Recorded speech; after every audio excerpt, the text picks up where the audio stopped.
A man in a red robe stood alone on the edge of a towering cliff called Manjangi, the wind tousling his long hair as he spoke aloud, not to any present audience, but to the memory of a world long gone.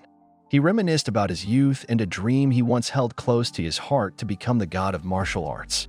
It was a dream many had scoffed at, laughing behind his back, but he had trained relentlessly, day and night, believing that effort alone would be enough.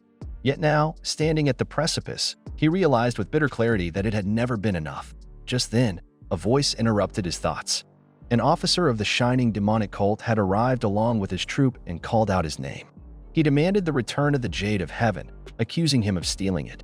Calmly, the man replied that he was in the middle of talking and asked if the officer could not see that. The officer sneered, stating that it was over for him, and there was no need for stalling through trivial stories. With a smirk, the mad demon pulled out a gleaming redstone from his pocket, dangling it over the cliff's edge. He asked the officer if this was the object he sought. The startled expression on the officer's face betrayed its significance. The mad demon chuckled. He had always been skilled in warfare, deception, and psychological manipulation. His tolerance for alcohol was unmatched, making his infamous badger games even more effective. He could read people, bait them, twist them into knots. The officer, with a mocking grin, asked if perhaps those same badger games were the reason no woman had ever found him worthy. At that jibe, the mad demon's expression turned solemn. He confessed that he had spent his entire life chasing a dream that now seemed vain, to become the god of martial arts. He had pursued every known master across the globe. The officer, visibly confused, corrected him. Wasn't it the other way around? That he, even as an officer of the shining demonic cult, had always seen masters chasing after the mad demon, placing him at the pinnacle of their lists. Annoyed by the constant interruptions, the mad demon extended his hand again, threatening to drop the stone. The officer, now alarmed, apologized and urged him to continue. The mad demon spoke of being hunted by the cult's warriors for what felt like a lifetime. He had cut them down by the thousands. The fact that the officer was restraining himself from striking now, all for the sake of reclaiming the jade, confirmed its value. He questioned if the officer knew what it truly meant to be hunted, unable to eat, sleep, or even relieve oneself in peace. The officer replied dryly that this was, in fact, the entire purpose of a pursuit. The officer then asked what he planned to do next. Without hesitation, the mad demon replied that he would take the biggest dump on them all, and to everyone's shock, he swallowed the stone whole. It slid down his throat, leaving behind a strange, uncanny taste like peaches. Enraged, the officer ordered his men to kill him. But then, pulling himself back, he changed the order, capture him alive, and grind him down slowly. He wanted to take him to their cult leader. Observing their panic, the mad demon smiled inwardly. He had made the right move. The battle erupted. Soldiers charged, but one by one they fell, their bodies hitting the earth like broken dolls. The mad demon, despite the wounds he had sustained in previous battles, kept fighting. His sword danced through the air with deadly grace. As the numbers of his enemies dwindled, he called out to the officer, questioning how many more men he was willing to sacrifice. The officer, teeth clenched, stepped forward. The mad demon studied him closely for the first time and admitted to himself that the man had a formidable build. They charged at each other. Red light flared from the mad demon's hand, while blue light erupted from the officer's. Their powers clashed in a cataclysmic explosion. The officer stumbled back, blood trickling from his mouth as he fell to his knees. The mad demon, though still standing, was barely holding on. He had reached his limit. The officer, despite his injuries, respected the mad demon's prowess. He had indeed lived up to his legend. Suddenly, the mad demon collapsed and fell from the cliff. The officer, shocked, screamed for his troops to search the base of the cliff and not return until they found him. As he plummeted, the mad demon found comfort in the chaos he had caused. The cult leader would be furious. In his descent, thoughts swirled. He had lived in constant struggle, sacrificed comfort, and faced death countless times. Wasn't that the life of a true warrior? Would the martial world remember him as a chivalrous soldier?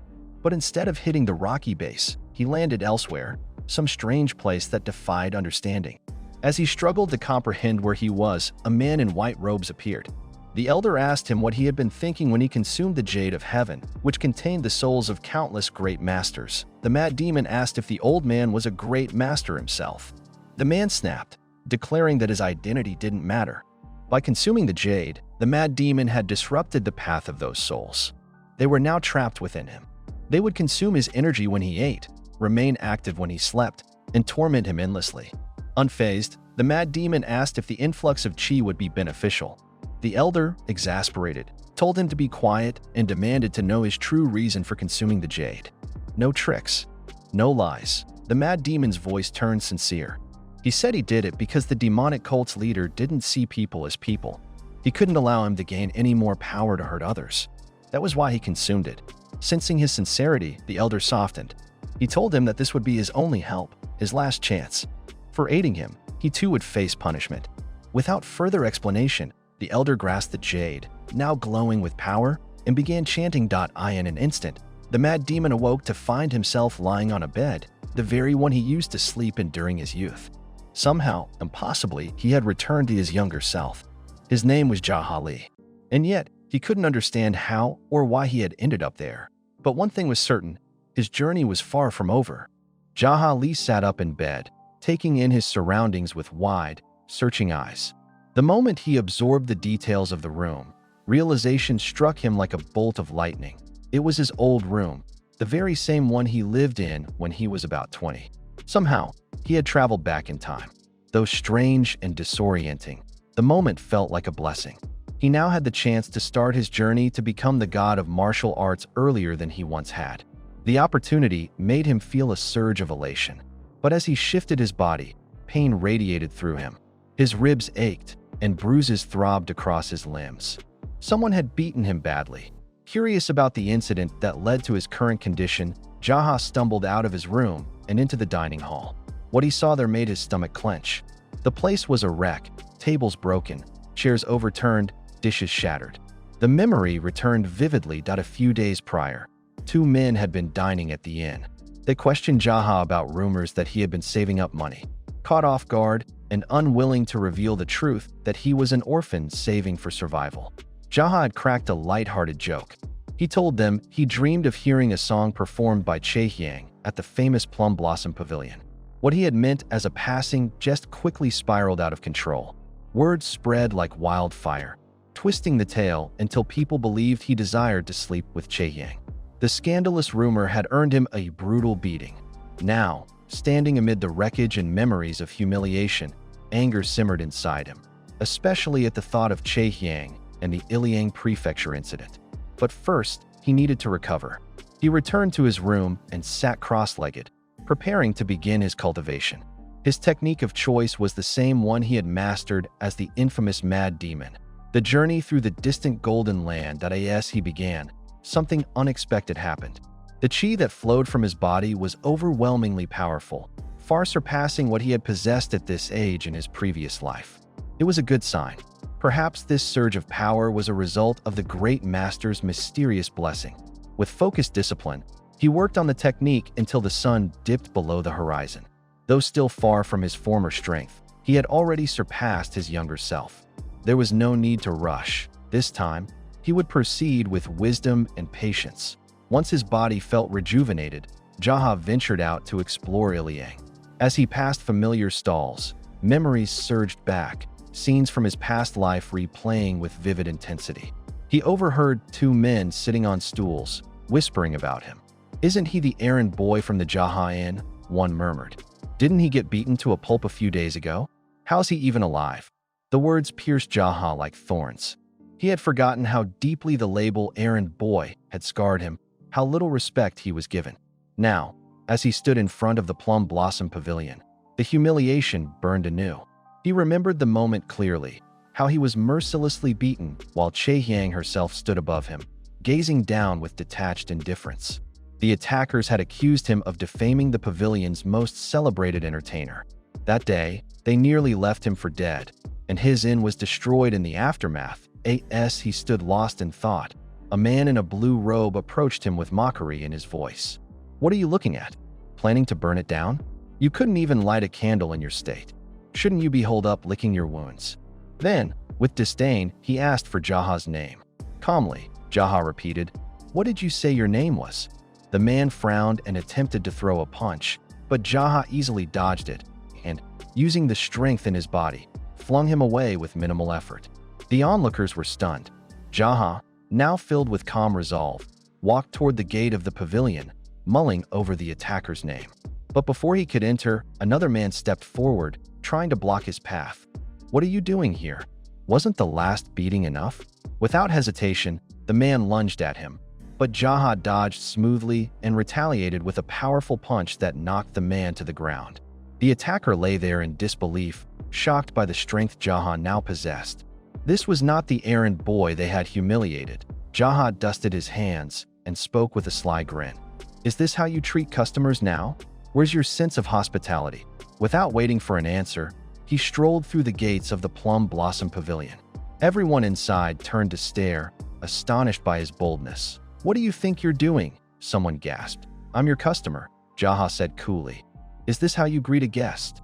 And with that, he walked further into the building, owning the space that once humiliated him. No longer a forgotten errand boy, but a man reborn with purpose and power. Everyone who saw Jaha Lee walk into the Plum Blossom Pavilion was struck with amazement. How could someone who had been beaten within an inch of his life dare to show his face there again? Murmurs spread like wildfire, and guards quickly moved to block his way, asking him what business he had there. Calmly, Jaha replied that he was only there to grab a drink. But the guards didn't budge until a voice interrupted them. It was Seong T. Cha, the manager of the pavilion. "Let him in," he ordered. "A customer is a customer." Cha instructed them to treat Jaha lavishly, noting that they couldn't be sure when he might visit again. Begrudgingly, the guards stepped aside, and Jaha was escorted upstairs. A table was laid before him, and one of the attendants asked what he wanted to have. "I'll have the most expensive wine you've got," Jaha said. The attendant looked surprised and asked why he was being so demanding. Jaha responded more rudely this time, brushing the question aside. Without further resistance, a sumptuous meal was laid out in front of him. As one of the men turned to leave, Jaha stopped him for a moment. "What kind of wine is this?" he asked. The woman nearby answered. "That's Dukong wine, one of our best."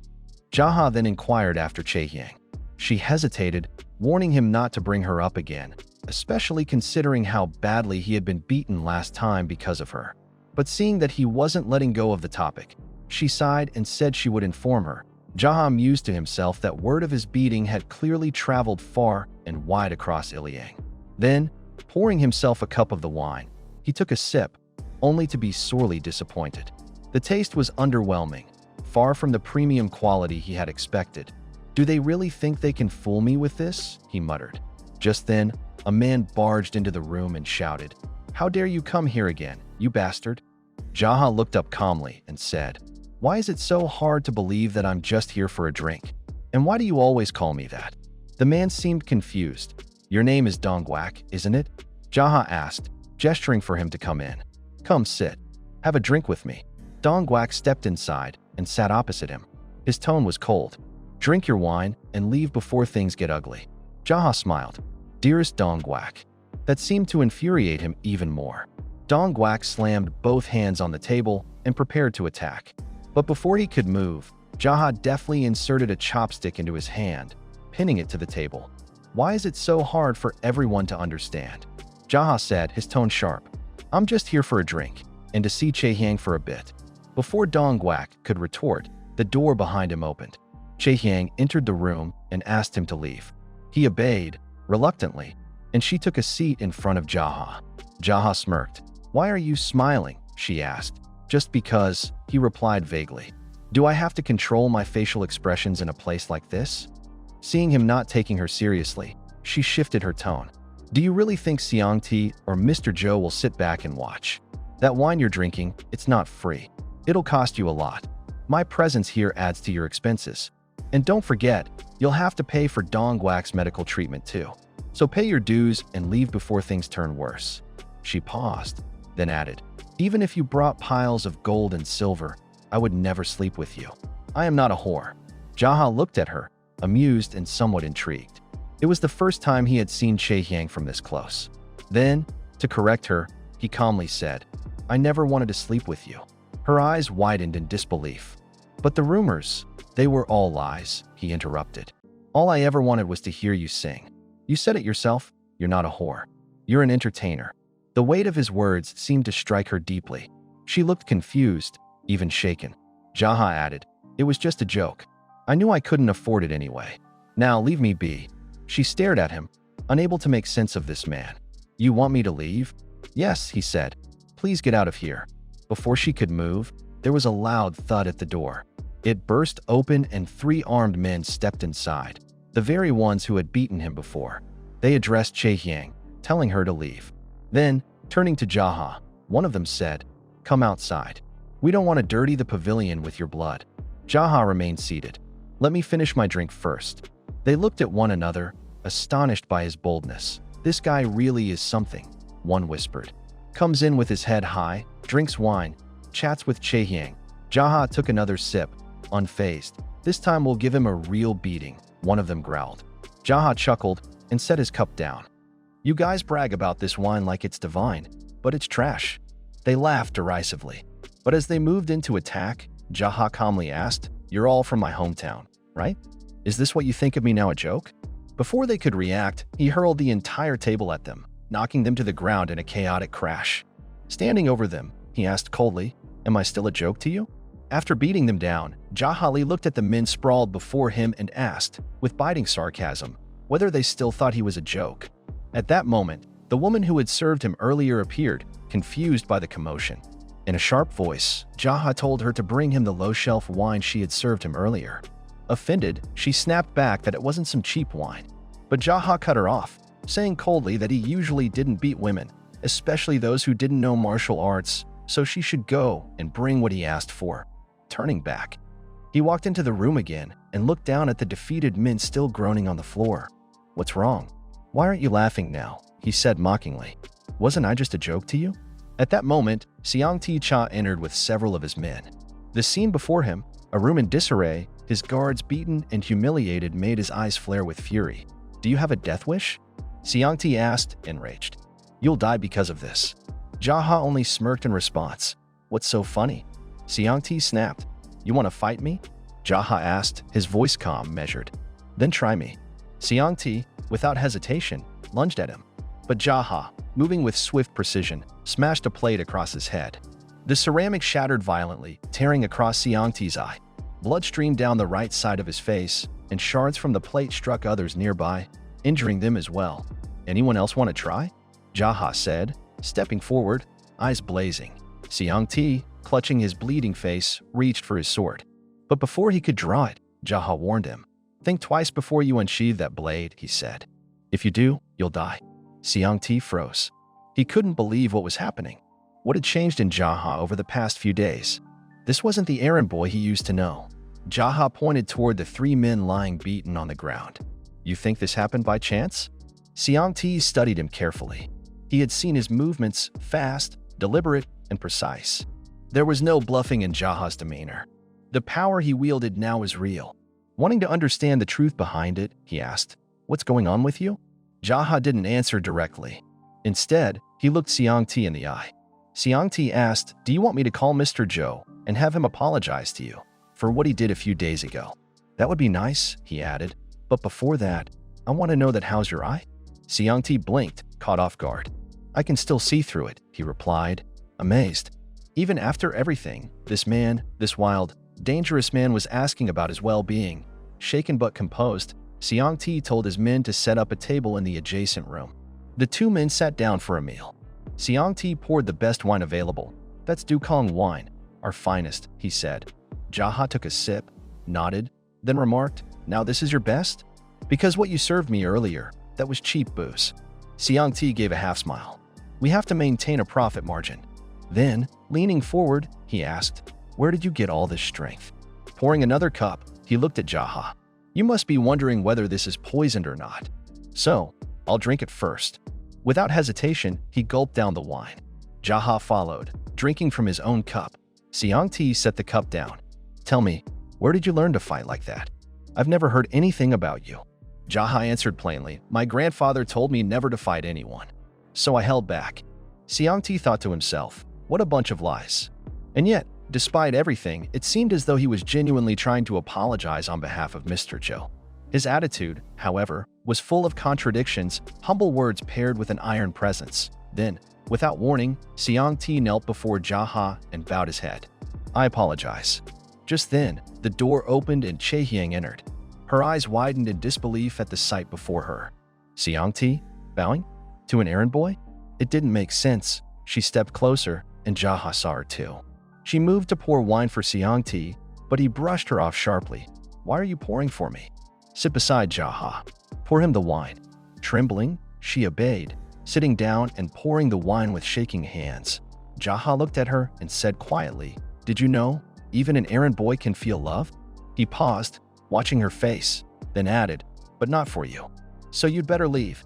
Tears welled up in her eyes, and without a word, she turned and left the room. Xiangti sighed. You made her cry. Jaha looked at him coolly. You'd better watch your manners around me. And also, your eye. It's making me uncomfortable. I'll keep that in mind, Xiangti replied, trying to maintain composure. Jaha leaned back with a smirk. You look quite nice when you're being polite. Xiangti lowered his head again, acknowledging the backhanded compliment. All the while, the smirk lingered on Jaha's face, half amusement, half something deeper. Something no one in that room could yet understand.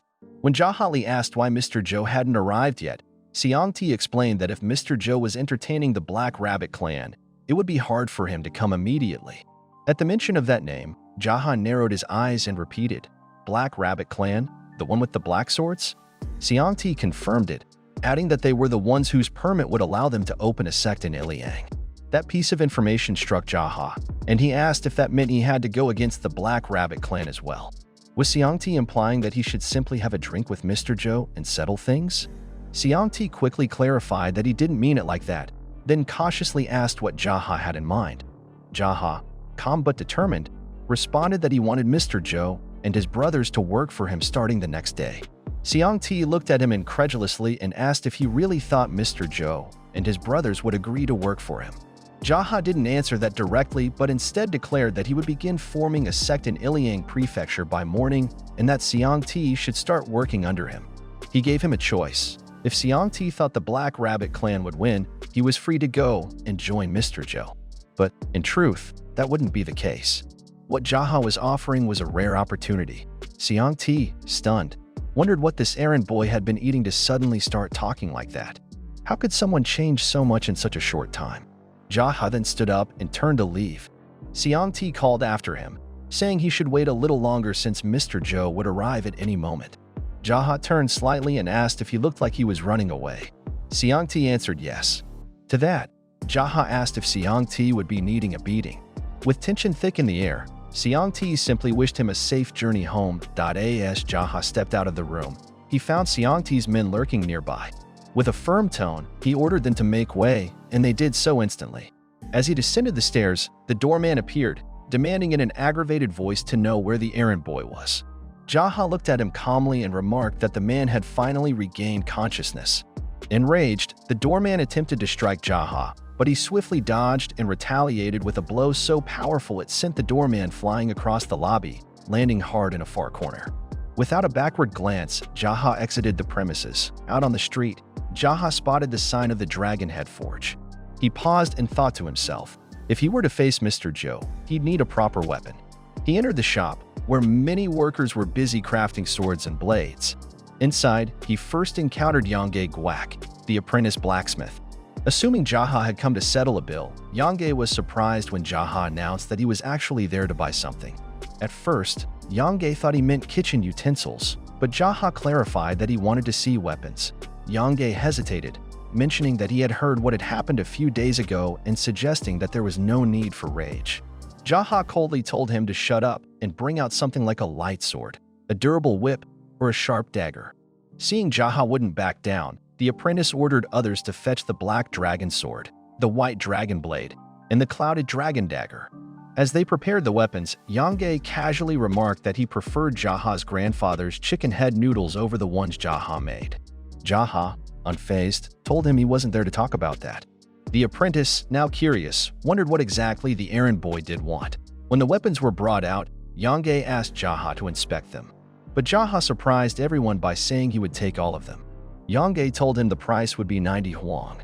Jaha offered only 50 huang, suggesting they lend him the weapons and that he would return them after use. Outraged, Yongge called it highway robbery. At that tense moment, Chiolian Jiam walked in and asked what all the commotion was about. Yonghae quickly informed him that the errand boy wanted to borrow weapons to wage war against the Zhou brothers. Jiam, recognizing Jaha, commented that he knew his grandparents well and admitted that the chicken head noodles made by his grandfather were superior to the ones Jaha made. Then, with a smile, he offered to mediate, saying Jaha didn't need to go to war. Jaha, internally noting how different Jiam seemed from what he remembered, politely declined the offer and stated that he intended to act on his own. He revealed his plan to unite all the blacksmiths from every forge in the area and even bring in people from the brothel to form a unified sect. This way, they wouldn't have to pay money to the Black Rabbit clan. Jiam, intrigued and amused, asked what he would name this new clan.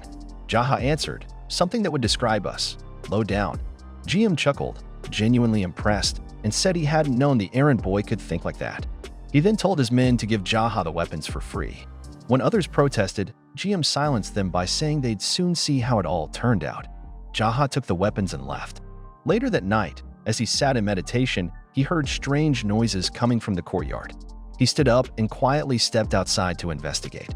To his shock, he found the second Zhou brother, Yahello, along with his men, digging in the courtyard of the inn. Upon seeing him, Yahello greeted him with a smirk and said that he was going to call him after finishing the digging, but since he was already out, he might as well join them. With a casual air, he ordered Jaha to sit down and, without hesitation, drove his dagger into the table, its blade quivering with threat. Jaha stood still, his eyes burning with silent rage. Yahello stood in the courtyard with his men, the pits nearly dug, and a smug grin playing on his lips as he faced Jaha Li. With cruel amusement, he told Jaha that he and his brothers had had quite a good day. They'd met with the Black Rabbit clan and secured a permit to open their sect. Everything had been going well until they heard about the sudden commotion caused by an errand boy that, apparently, had warranted a visit. Before they could finish digging, Yahello told Jaha he should give them 3 good reasons not to kill him right then and there. Jaha chuckled. The sound stopped Yahello in his tracks. He sneered and asked what Jaha was laughing about when he should be crying instead. Enraged by the lack of fear, Yahello lunged forward. But before he could land a blow, Jaha moved swiftly, stabbing a dagger right into Yahello's hand. The man screamed in pain, and Jaha, expression unwavering, told him that it was Yahello who needed to provide 3 reasons that why he should be spared.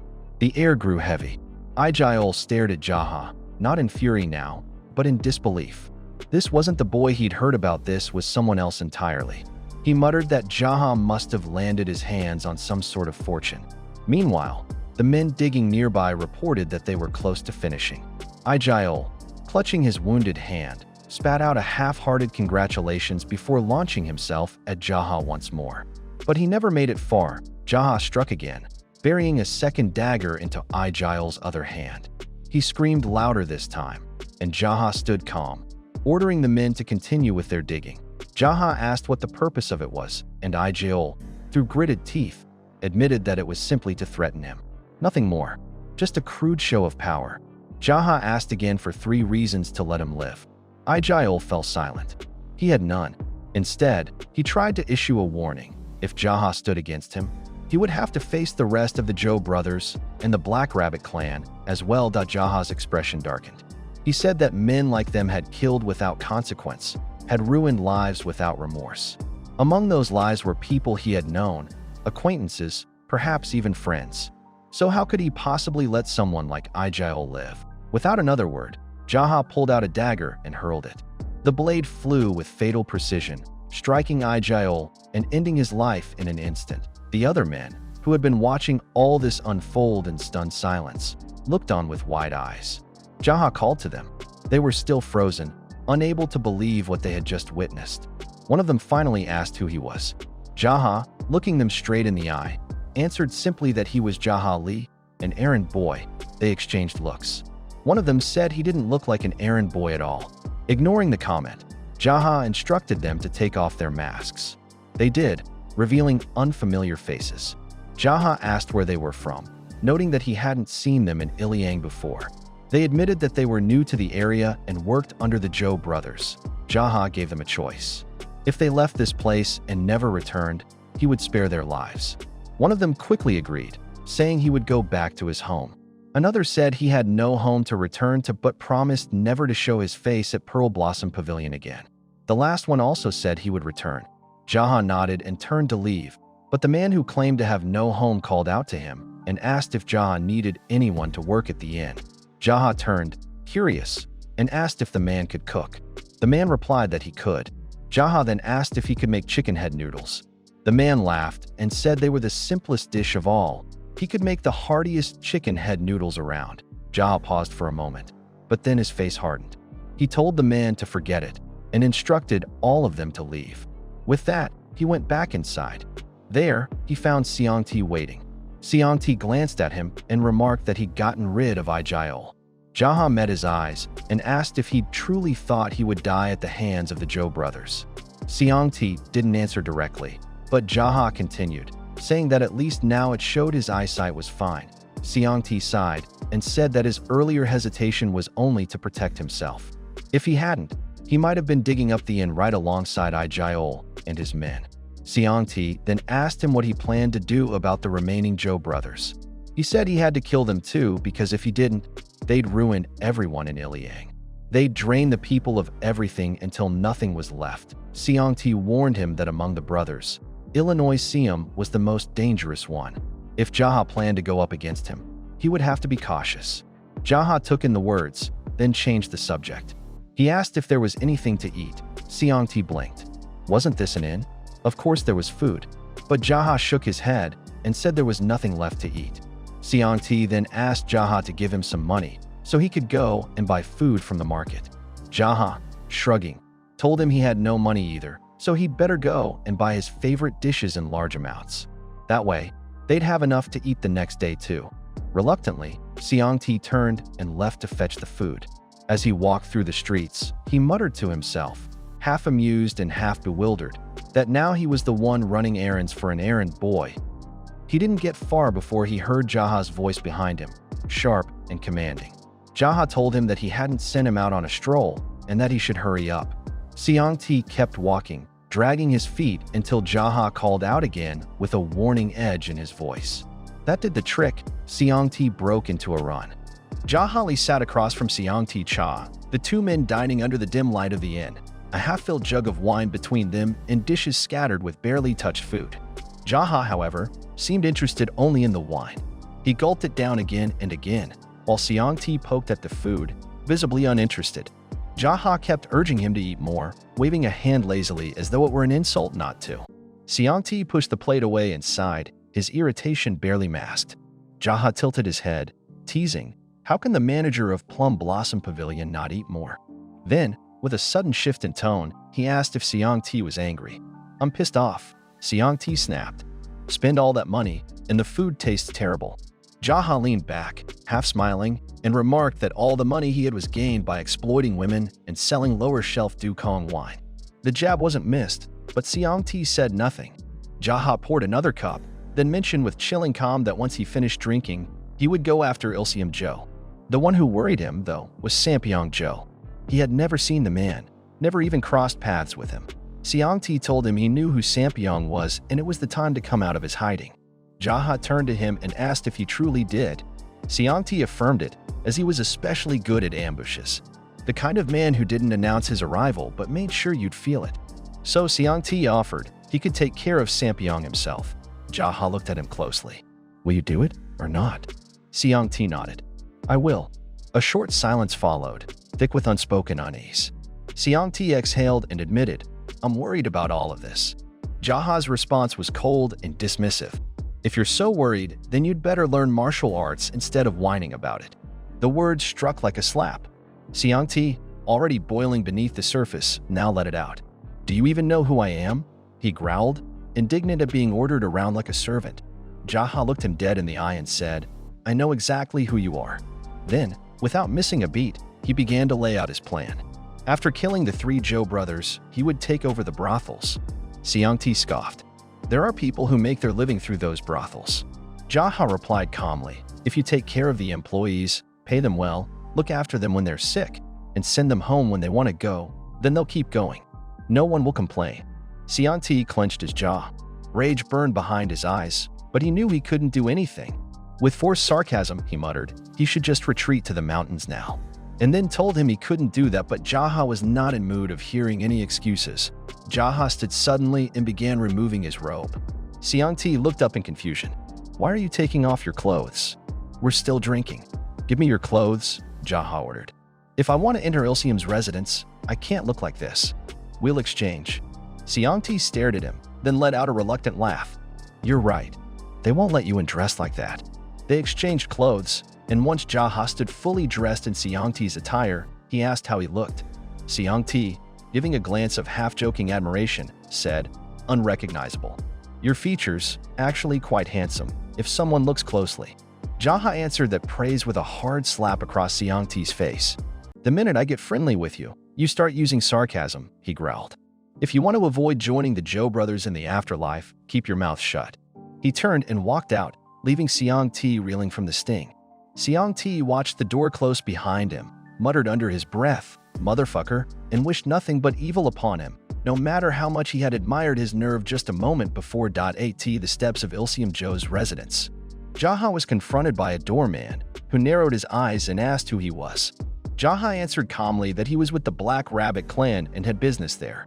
Suspicious, the doorman tried to question him further. Jaha's hand flashed, and he slapped the man hard across the face, fury in his voice. Who are you to question me? Startled and afraid, the doorman said nothing more and led him inside. He gestured for Jaha to wait and went off to fetch Ilsium. Jaha strode into the lavish hall and took a seat, not just any seat, but Ilsium Zhou's own. Looking around at the luxury, the tapestries, the golden wine goblets, and the polished table set with the finest dishes, Jaha thought coldly to himself, so this was where the Zhou brothers wined and dined the Black Rabbit clan. It was fitting, then, that it would be where the curtain would begin to fall. The moment of quiet was broken as Ilsium entered. His eyes landed on Jaha, and confusion creased his brow. What are you here for? He asked, then paused, coming closer. Who are you? I don't recognize you.